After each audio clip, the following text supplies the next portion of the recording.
So, about a year and a half ago, maybe 2 years, I'm not good with time, I bought this webcam and then proceeded to only make one video, which was about Star Wars. And my glasses are reflecting horribly, sorry about that.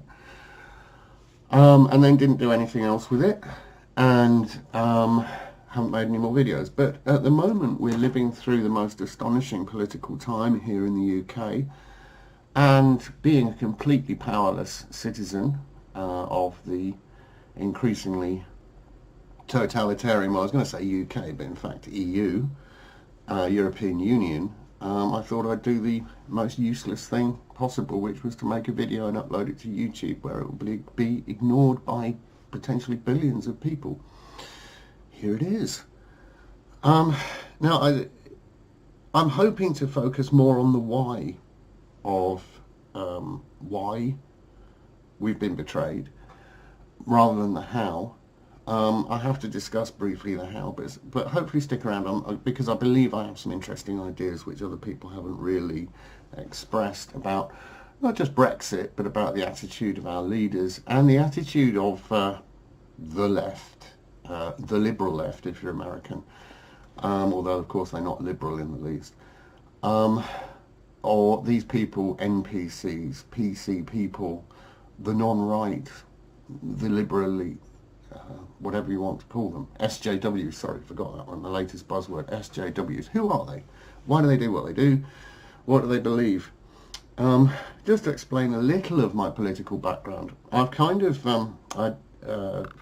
started off, I suppose, considering myself somewhere on the left because I believed in modernity and the freedom of the individual, and supported things like the rights of gay people to live their lives as they wish.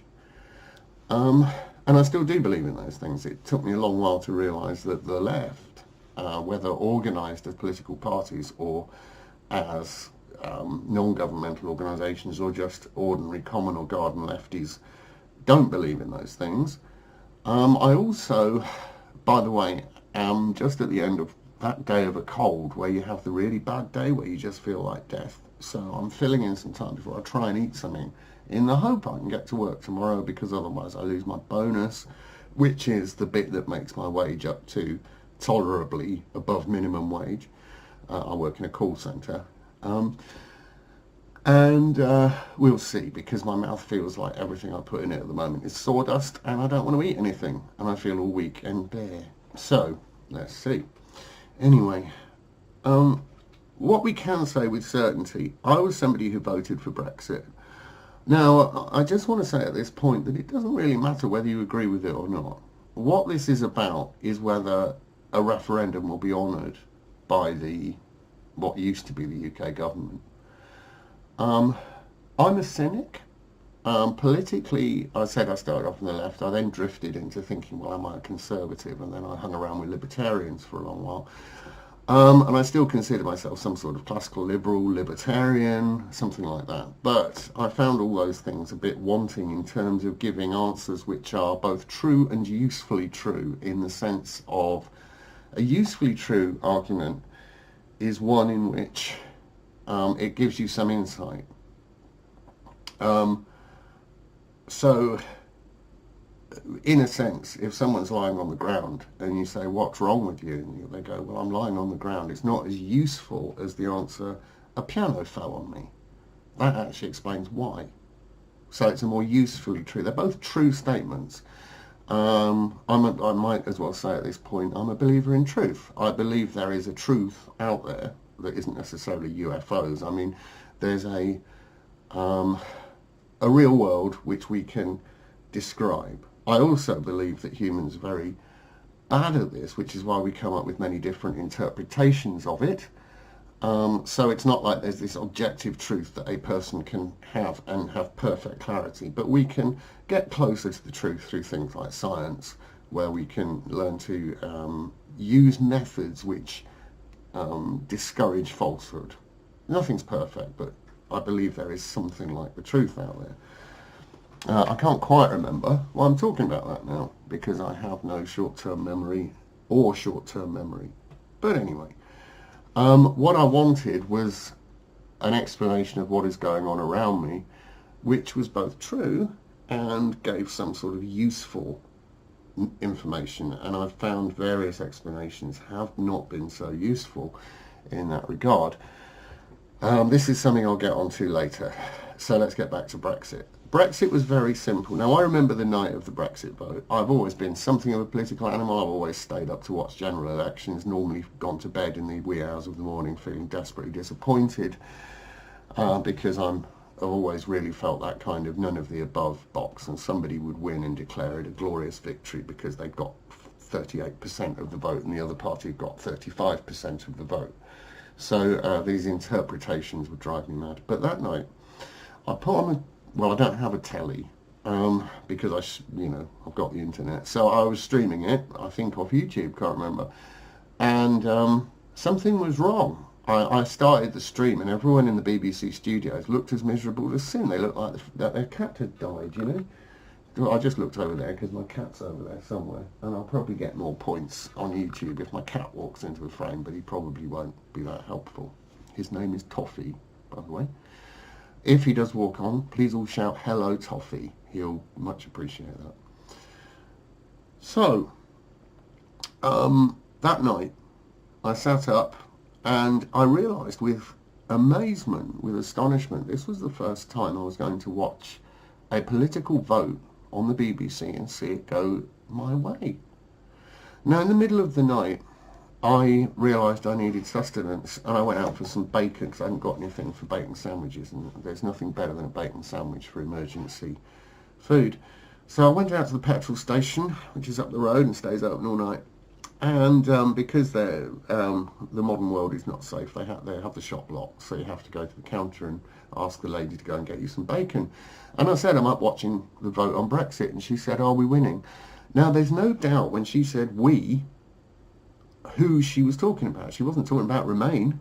She just assumed that I was a Brexiteer, and she was a Brexiteer. And I said, we're winning. And she said, get away,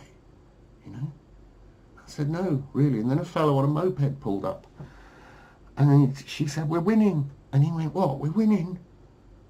There was excitement. These are very ordinary people. I'm an ordinary person. I live in a council flat, and we, ordinary people, were winning the vote. And I watched until the next morning when there was, I remember Anna Soubry, who looked like she'd drunk a bottle of gin, and had mascara streaming down from her eyes, talking about the loss of the greatest Prime Minister since Gladstone or something. The horror on the faces of the Remainers was astonishing, and we'd won. And I went to work, and of course most of my colleagues are young people, so they were all, oh my God, the whole economy will collapse tomorrow. And I said, why? And they said, because that's what we've been told will happen. And I said, that may not be true. In fact, this is a great opportunity. And of course, they all believe that anyone who voted for it is a racist who hates gay people and wants to put Jews in gas chambers or something. I don't know. So, nonetheless, one of my colleagues, who was a little younger than me, but not a spring chicken, said to me, we won't leave. He was in favour of Brexit. I said, what do you mean? He said, we won't leave. They won't let us. So I said, well, we've had the vote. Now, bearing in mind I'm a cynic, but at this moment I thought, how do you get out of that? We've just had a referendum. This is so clear. Well, of course, the answer was immediately that they lost. The Remainers started saying, oh, well, we don't know quite what was voted for.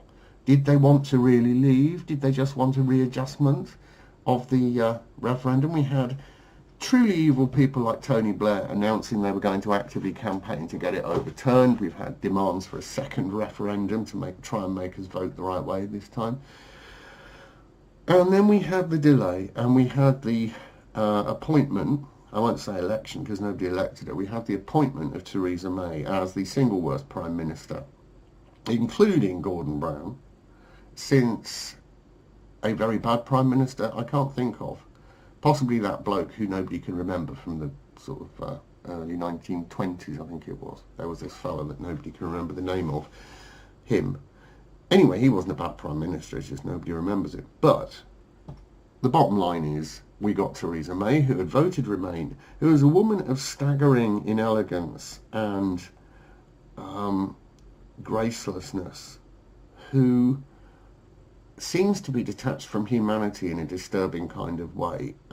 It's not that she's false, it's like she just doesn't know how to be human. People call her the Maybot. She's done this weird thing, presumably thought of by her spin doctors, of trying to dance recently, and she is literally, she looks like a robot somebody has been working on that they're trying to teach to dance, and it's just going to fall over, but it manages to jig from side. Anyway, terrible woman. Nonetheless, we thought, well, she said Brexit means Brexit, and what can she do? We voted for it. Well, the answer is she's completely betrayed everything, and we find that the people who were supposed to be negotiating Brexit, like David Davis and Boris Johnson, were in fact completely excluded, and Brexit terms, such as they aren't really Brexit terms. The terms of our future relationship with the EU have been decided by herself and some bloke called Ollie, who is a civil servant and who is clearly in charge now of policy and has been for a long while. And another fellow called Alistair, who's kind of like mini-me, who've been chortling off the record about, oh, I do apologise, about hoodwinking the British public while setting up, let me put it another way, we expected that there would be an immediate announcement of Article 50 followed by a couple of years of disentanglement from the EU. What they've actually done is delayed Article 50 so they could organise the complete re-entanglement of the UK with the EU simply without us being members, so that in fact we will be signed up to everything from EU defence policies to the customs union, to the single market terms, to, I believe, probably Schengen, the right of free movement, the European Court of Justice, everything substantive that makes the EU and makes membership of the EU membership is still there. They've just scrubbed off the you're a member thing. And you may, if you're a follower of these things, Lord help you, you may remember this is what was done with the Lisbon Treaty, where once the peoples of Europe, plural, it became clear that they were not going to accept an EU constitution that made it into a nation state, which is what the EU wants. Let's be clear about this. They simply rewrote it with the references to nation statehood type stuff taken out, and then carried on as normal. They want an army. They want a complete foreign policy. They want. There's nothing left for nation states to do. They become like less than states in the US. They won't have any lawmaking powers, for instance. US states have considerable lawmaking powers delegated to them. EU states will not. They'll have no ability to make laws of any significant level by the time the EU project is finished. Now, this is an appalling betrayal of... Oh, Toffee is now behind the oscilloscope, if you can see that down there. Does this follow me around? It's supposed to follow me around, no, it doesn't. Oh, well. Oh, I haven't got that switched on. Oh, well. The betrayal is absolute. We've been left with nobody to vote for. Now, the interesting thing about this is there's not even any pretense that they really care that we know what they're doing. There is some half-hearted kind of discussion of, oh, well, maybe we, it is Brexit, really, but nobody believes it. They know we don't believe it. They don't care that we don't believe it because they know we can't do anything. An attempt by a few decent MPs, such as Rees-Mogg, of course, and Johnson, and the marvellous, oh, God, I've forgotten his name, Steve.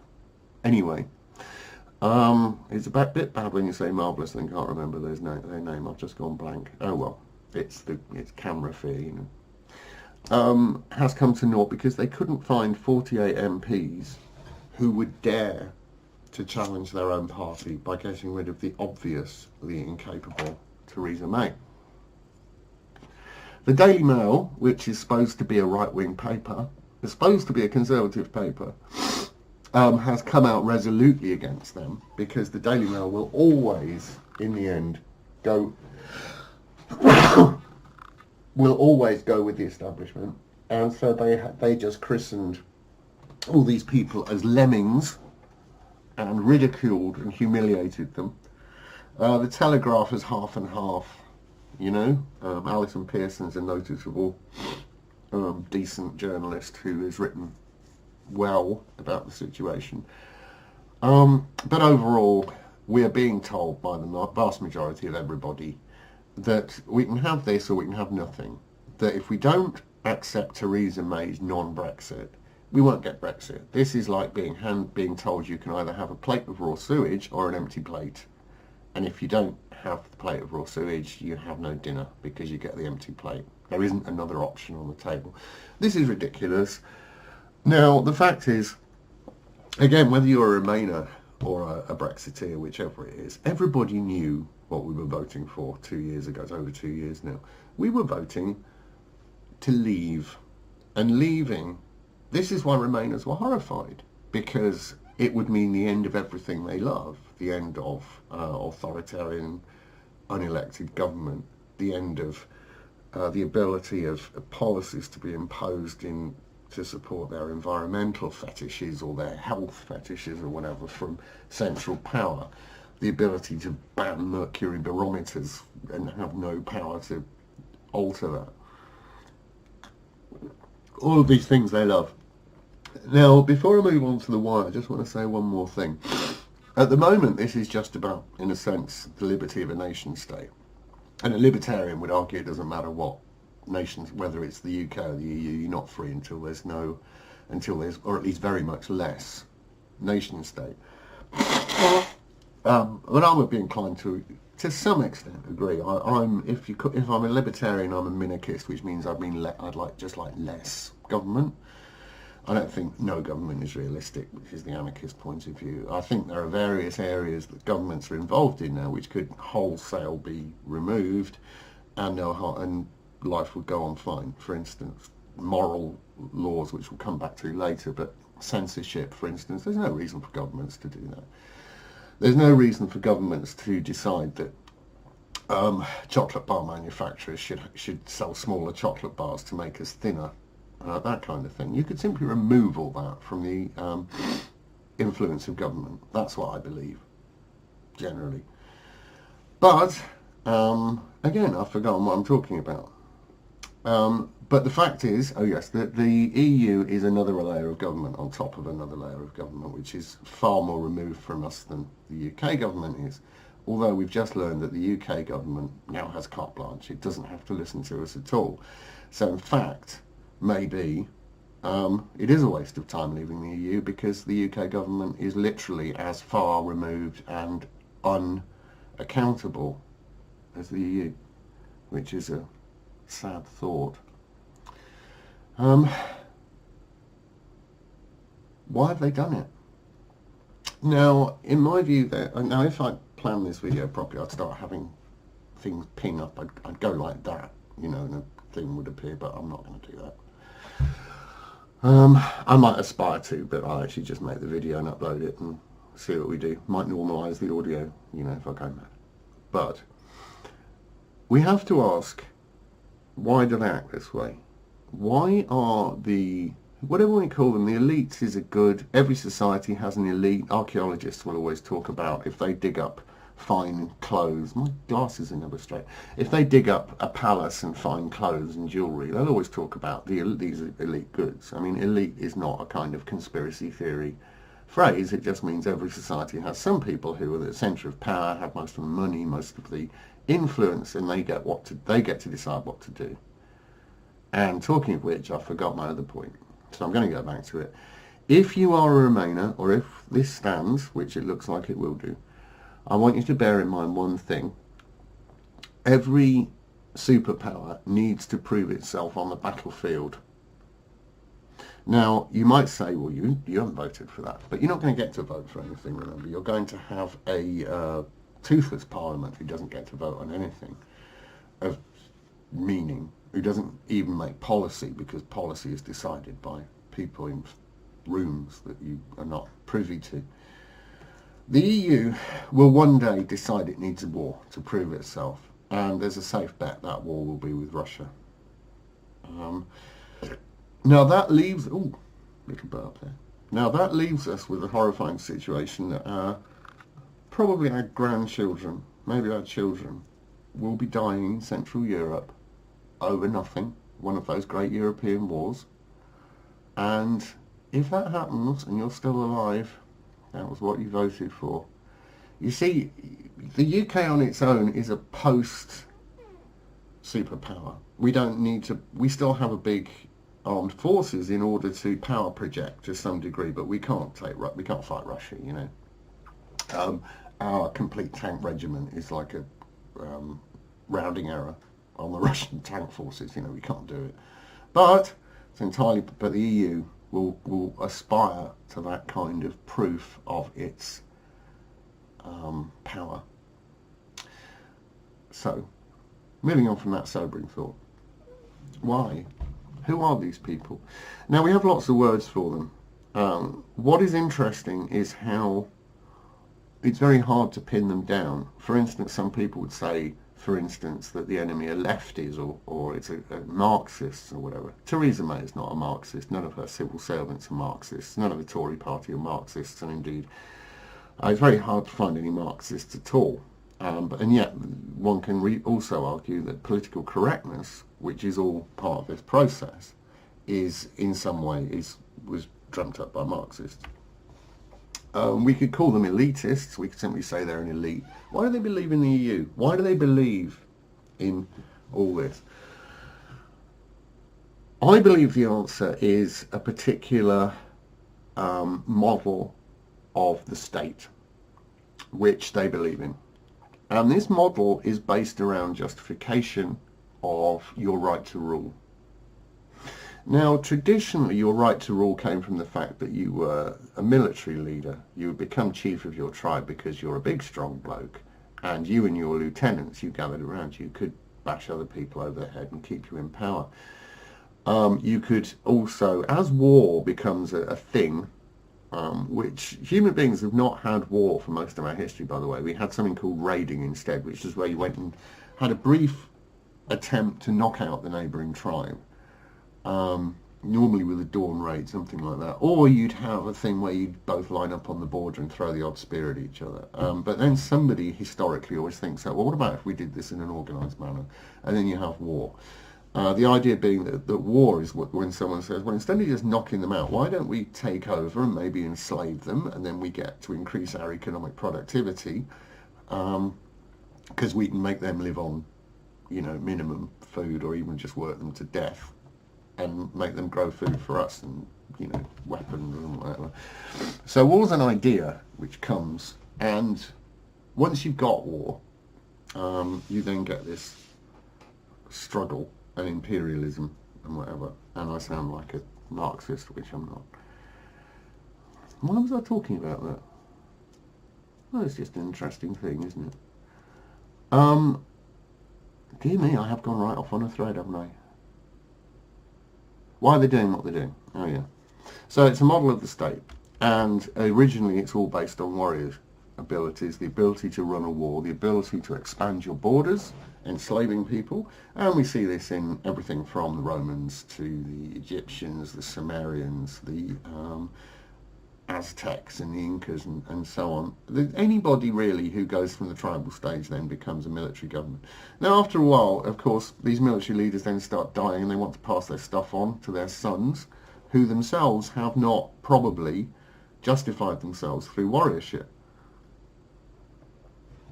So we start to develop this panoply of kingship which is inherited. And so for most of history, your justification for being the ruler is that you are the son of somebody who was the son of somebody who, a long way back, was the person who first took power. Becomes hereditary. Now, the hereditary principle is really very good because everyone understands it. It's very simple. And generally they start saying, well, we better train these princes to become kings. So you get a sort of training thing there. at the middle of the last millennium, people started questioning that. They started saying, well, certainly people in England did, but various other places, but they started to say, well, that's not enough, you know? Now, of course, the other justification is God is on your side. This generally comes in with the hereditary kingship thing. God wants me to be the king. That's why I'm the king, because I'm God's appointee, you know. Europeans are generally not really like that very much. Attempts to create an ideology of divine right have been generally unsuccessful.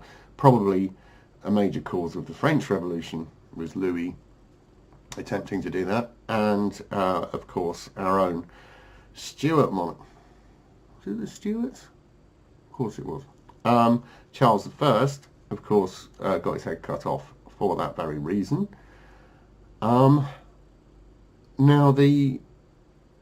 sorry, I'll just, you know when you say something you've known for years and then you doubt it?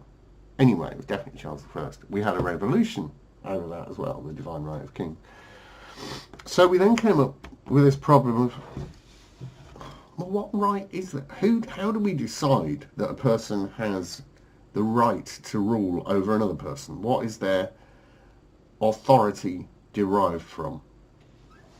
And there's one answer is the people have appointed them. So you have democracy, you have the idea that you can rule me because I've actually voted to say you can rule me. You have the right to tell me what to do because I've awarded you the right to do that. The other idea, though, that comes up very powerfully in the 19th century is the idea of virtue. And it's the idea that a certain class of people, a certain group of people have the right to rule because they're morally superior. Now, in the 19th century, of course, this means basically being more Christian, because that's the moral basis of Western society. It doesn't matter whether you're a Christian yourself or not. We are a Christian, or maybe now a Christian-derived society, but this is Christendom we live in. And personally, I'm not a believer, but I have to accept I live in Christendom. That's where I live. And most of our philosophy has been derived originally from Christendom. This will hopefully be important later if I remember what I'm talking about. So, what happens next is that, well, in fact, an interesting sociological struggle happens in the 19th century because we have the development of industrialization.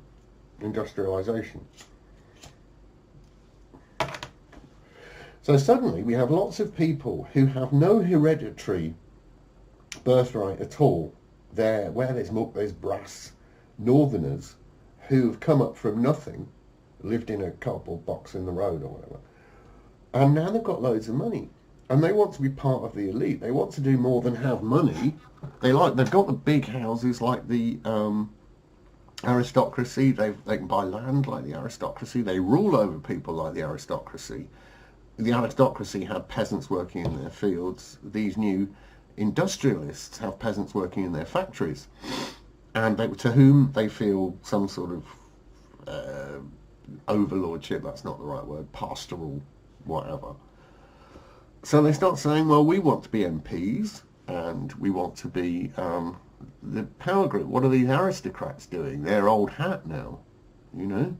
We're the power now. But they haven't got this hereditary principle to justify telling people what to do. So they come up, now they could just say, I've got more money, but that doesn't sound very Christian, does it? So what they come up with is they say, well, we're morally superior. Now this is strongly contracted out, and this is going to be important, I think, for feminism and everything else.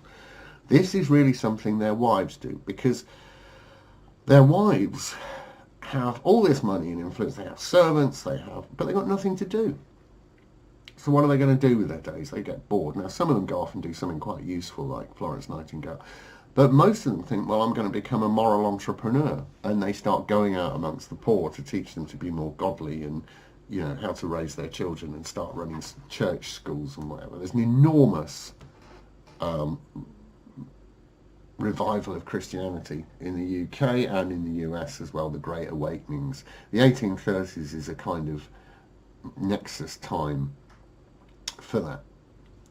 So by the later 19th century we have Victorianism, which is personified by Queen Victoria, who rebrands the the royal family not as the head of the aristocracy, but as the head of the middle class, the head of the hard-working,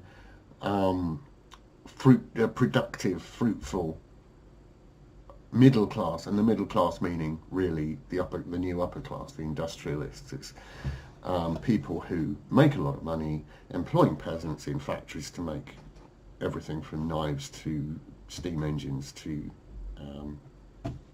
tables, textiles, dig up coal, everything. So these industrialists are now the personification of a new moral character in Britain, which has never existed before, in which they say, well, I've got all this money, but it's so I can do good works with it. And their wives become very important in this as early campaigners. They invent the whole concept that we're now awash with of social justice campaigning. And they do this to give them a justification in life. I want to hammer this home as hard as I can. This is the heart of our socio-political experience today.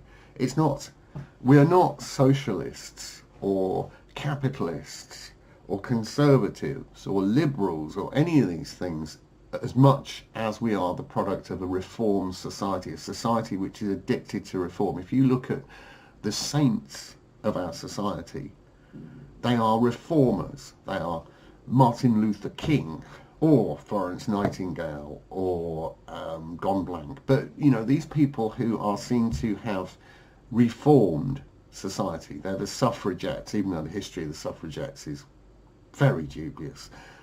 They're seen as reformers. We put up statues to them in the way that previous ages had put up statues of saints. They are saints, literally. They are people who are worshipped and not questioned. We make movies about them, which are hagiographies, which means, that. So people feel they're not doing something worthwhile in their life unless they're reformers.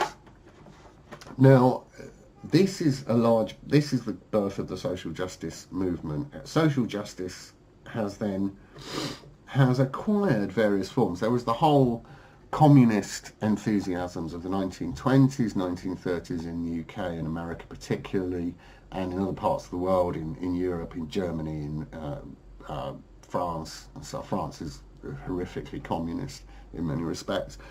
But all that was falling apart by the 1960s. Communism didn't work. The Soviet Union was a hellhole. China was a hellhole. Then we got Cambodia, or Kampuchea, as it was for a while, and the killing fields and the horror of that. We had the subjugation of peoples in Central Europe. It was clear that communism was a bit of a busted flush, and it was never going to take over.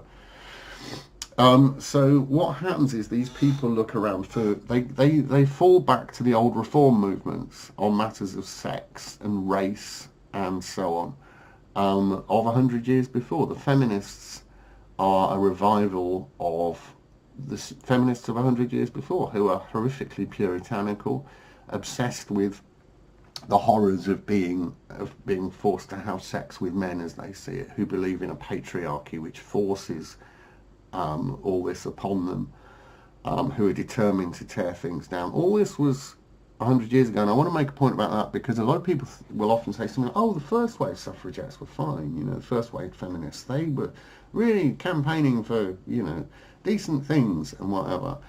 In fact, they were campaigning for exactly the same thing. They came out of, besides all else, the temperance movement. They were the people responsible or certainly key figures responsible for getting alcohol banned, which still leads on to the absurdity of drug prohibition to this day. Moral laws. So what they do, and I'm getting back to the point now, is that this development of social justice campaigning, of reformers, of people who campaign to make the world a better place, creates a government which is no longer an administration. It's no longer a democratic reflection of the wishes of people who voted for it either. It's actually a moral leadership. It's a moral force, like the church. It's replacing the church with the state. So we've always talked in Europe about church and state and said this is the great benefit, well, one of the great things about Western society, that you can believe, you can go to any church you like, you can worship any religion you like, so long as it doesn't upset the sensibilities of people. But you can, but we have the church and then we have the state. The purpose of the moral reformers is to turn the state into the church, to impose upon people moral laws which cover a whole gamut of everything, ranging from how you should treat the poor, to your sexual behaviours, to how you can address other people, to who you can criticise, and so on, all on the basis of this moral acceptability. We've seen this after the relatively liberal 1960s and 70s. We've now seen the return of terminology like, this is unacceptable, this is not acceptable, this is your blue-nose society matrons, male or female, saying, oh, this is, get me the smelling salts, this is offending me. Of course, we don't have smelling salts anymore. We have a safe space full of rubber balls that they go and cry in, or whatever, but it's the same thing. These people are blue noses, they're Puritans, they're the society matrons. And this is getting quite feminist because I'm a significant critic of feminism, but generally the social reform movement at the centre of our political life, they decide what the policies are which government will enact. We don't. We don't get to decide whether there should be gay marriage. We don't get to decide whether the drugs should be legal. We don't get to decide whether it's okay to say bollocks on Twitter. We don't get to decide that, they do. And then they make laws to impose it. So, for instance, in my country, a man was arrested for teaching his dog to do a Nazi salute, even though it was an obvious joke. I saw a story in the paper the other day of some people who were arrested for being Nazi supporters. They looked rather silly. They had a Nazi cake mould, you know. I don't agree with that. I think the Nazis were stupid, but these people have been arrested for being, well, members of a banned organisation. This organisation was banned because an MP was shot by a nutter. This is not obviously a free country. You have to be careful what you say now. The coffee's gone cold. Which probably means I've been talking too long and I'm using this Logitech software which doesn't tell me how long I've been talking, which is disturbing. Anyway, so the reform movements. The parties are simply people who enact the values decided by reform movements, and the reformers are spread throughout quangos, campaigning organisations, the education system, the party system, the bureaucracy, the civil service, your local council, companies, any private company now. You have to be very, very careful what you say, unless it be termed offensive. That wonderful smelling salt campaign, I'm offended, phrase, not campaign, that. I'm offended. Oh, get me the smelling salts. You're offended. Good. But you can't say that. So we live in this strange world. So that explains, in a sense, why Brexit has gone the way it's gone. You may think that's odd, but so far as the ideological elite go, let's call them that, to not want to be part of the European Union is not simply some sort of practical error. It's morally wrong.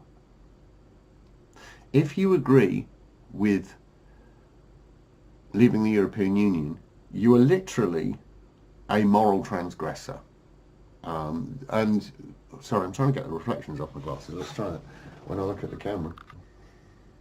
It's always screens. I've got 3 screens, you see, because I live in a crappy little flat, but boy, have I got screens. Anyway, so let's do that. So we have a moral imperative, and the moral imperative is the most important thing in their view. They have decided that it's moral. Now, this is a A major turnaround. I'm going to go back to the 1960s and 70s because my morality sort of comes from there. I came from a very, by the way, ordinary Middle English, upper working class family. You know, my dad was involved in brass bands and my mum was a secretary. And my dad's jobs were like working in a ball bearing factory, British Timken. You know, it's like... So, but they were very middle of the road people. Very good people, but middle of the road. And but I grew up in the 70s when I saw questioning things to be the best thing you can do, to ask that awkward question that makes people uncomfortable. So for me, it's been an incredible disappointment to see this reversal occur where once more the blue noses are in charge and saying the wrong thing can literally get you in court. It can get you lose your job. You will become an unperson. This is Victorian in its nature. So I just want to re-emphasize that.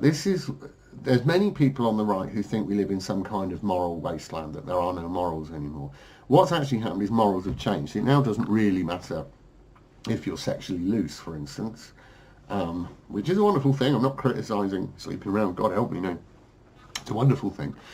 But that doesn't really matter anymore at all, in fact. What does matter is whether you have the right moral values in terms of environmentalism, feminism, gay rights, the ridiculous trans rights, the frightening trans rights, attitudes towards social justice, and of course Brexit, because Brexit represents the right, who need to be destroyed. That's why they've done it. It's immoral to do anything else. From the point of view of Theresa May, most of the MPs in the House, and indeed most of the elites, they consider it to be sort of like the equivalent of the British people voting to reimpose slavery in the colonies, or voting to reimpose children going up chimneys to sweep them, both of which, by the way, are iconic social justice things which they endlessly dine out on, and even in those cases the situation is not as simple as they claim. But that's another video or something. Nonetheless, it's the idea that being part of the EU is a moral imperative. I keep saying this because I'm not entirely sure where to go from here, other than to say if we want to actually change anything, and by we I mean people who don't believe with who don't agree with the SJW, NPC, whatever, people who want Brexit, people who want to return to some kind of sanity, and perhaps people who just want the chance to say bollocks again, like myself, the people who just want to say, look, in a sense, I don't care if I win the argument, as long as I've got the right to say it without getting in court or sacked. I still believe strongly that gay people should have the right to do anything they like. I certainly, I've had lots of gay friends. I certainly have always believed that it's ridiculous for the state to persecute them. I will add, by the way, that if you look at the history, you find that it was the liberal elite who brought in those terrible laws against gays 100 years ago, a bit over 100 years ago. It was all part of a moral campaign by these religious social justice maniacs, which conservatives opposed. But nonetheless, we had this brought into the gross indecency laws. Gays were literally persecuted for many decades, close to a century really. When I was a young man, I remember I was working in London and there was a gay bar opposite, and two guys got arrested for kissing, sitting at a table and kissing. They got arrested there. It's very recent, all this. That was a monstrosity, but it was the social justice progressives. I haven't used that word once, isn't that terrible? Okay, they called themselves, over 100 years ago, progressives. All of this was progress. Moral improvement. That's what progressive means. It means morally improving everybody. And the progressives 100 years ago were the ones who wanted to clean up society. They were going to abolish sex for anything except procreation. And the biggest evil then, like the paedophile today, the biggest evil then, don't get me started on the pedo hysteria, the biggest monstrosity then was homosexuality, which they considered to be a total and utter perversion of humanity, and of course that's why they were determined to stamp it out. So I have always been a liberal in the true sense of the word, and I remain a liberal, and that's why I want to leave the European Union, because it is a vehicle for people who are not liberals, who in America and increasingly in Europe call themselves liberals, who declare that they are about freedom, when in fact it's about special rewards for certain favoured groups. Even their attachment to gay rights is an accident. It's a campaign they needed at the time when everybody was liberal.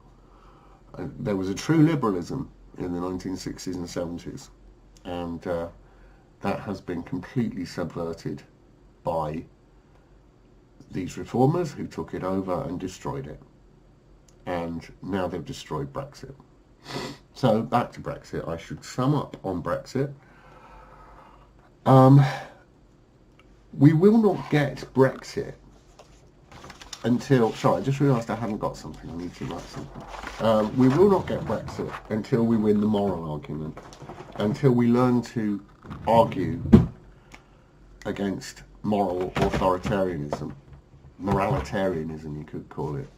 We will not get Brexit by voting. We will not get Brexit by writing to our MPs, because we are moral transgressors. And until we learn to forget, in a sense, political ideology, well, I'm going to have a brief word, even though I've been talking for a very long time. One of the reasons I found libertarianism useless was it's effectively an economic ideology. It believes, like Marxism, that somehow you can derive everything down to the economic structure of society. And it took me a long while to realise that what matters is the moral structure of society. How morals, the person who makes the morals rules the world in a way that far more than the person who makes the money rules the world. If you can convince people that you are morally right, you will win. And this is what these people have been doing for over 100 years, close to 200 if you go back to the 1830s. This is the battle we've got to win, and in order to win it, we've got to start fighting it. And nobody's fighting it at the moment. The debates about Brexit have been about economic benefits or economic harm. None of the people in power really care about that. They believe that Brexit is about doing the right thing, the morally right thing, and leaving the European Union is not morally right, because it means you are in bed with Nazis. And because of that, we will not be given it. Now, in fact, we know what's going to happen now. It will blunder. Brexit will now blunder through the Commons. There'll be some sort of jockeying and whatever. We will find ourselves, for the foreseeable future, entangled in a horrifying vassalage, which is the correct term, vassalage to the European Union. And quite probably after a few years, after a period of that, maybe not even a few years, people will say, well, if we're going to be like this, we might as well just rejoin again, because we're not free. And it will be over. And then, maybe, quite likely, one day their children will die on the battlefields of Central Europe, trying to prove that the EU is a nation state of great power.